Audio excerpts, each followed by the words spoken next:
तो फ्रेंड्स, मैं आपको आज अभी थोड़ा-सा ट्रॉमेटिक पीपीएच के बारे में भी बता देती हूँ।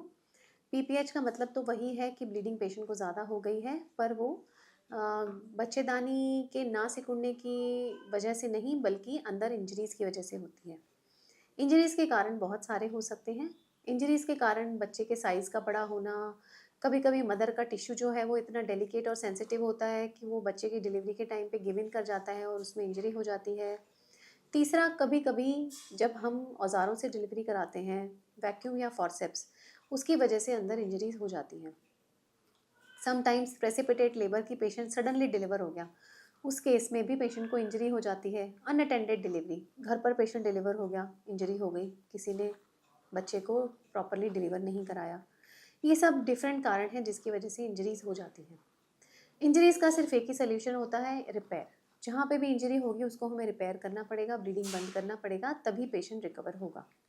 ज़्यादातर मेजर इंजरीज़ जिसकी वजह से पीपीएच हो जाता है या ब्लीडिंग ज़्यादा हो जाती है, तो वो जो केसेस होते हैं वो अंडर एनेस्थीसिया ओटी में लेके ही रिपेयर करे जाते हैं। ज़्यादातर केसेस में जो ट्रॉमेटिक पीपीएच होता है वो मैनेजेबल होता है, आराम से ठीक हो जाता है। जैसे ही हमने इंजरी को रिपेयर किया, ब्लीडिंग को बंद किया, पेशेंट ठीक हो जाते हैं। एक ही प्रॉब्लम रहती है कि पेशेंट को नॉर्मल डिलीवरी के बाद कई बार एनेस्थीसिया लेना पड़ जाता है, या फिर पेशेंट को ब्लड ट्रांसफ्यूजन होने की संभावना बढ़ जाती है। और डेफिनेटली पेशेंट को ब्लीडिंग ज़्यादा होगा तो मरीज़ एक बार के लिए कमज़ोर हो जाता है।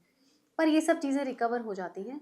ज़्यादा प्रॉब्लमैटिक तब होता है अगर पेशेंट को इंजरीज़ इतनी बड़ी हो गई हैं और पेशेंट का जो पॉटी का रास्ता है वो फट गया है, जिसको कि कंप्लीट पेरिनियल टियर बोलते हैं।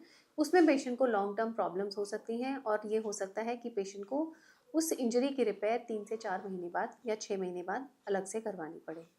आई होप मेरे वीडियोज़ में आपको समझ आया होगा कि जो पोस्टपार्टम हेमरेज है वो एक कॉम्प्लिकेशन इस तरह की है कि वो अनप्रिडिक्टेबल होती है। जिन केसेस में वो प्रिडिक्टेबल होती है उसमें डेफिनेटली जो सीनियर डॉक्टर्स होते हैं वो हर चीज़ के लिए रेडी रहते हैं। बट हाँ, कुछ केसेस जो अनएक्सपेक्टेडली हो जाते हैं उनका ट्रीटमेंट ही करा जा सकता है। उसके लिए हम ऐसा नहीं है कि it is because of the doctors fault. Thank you.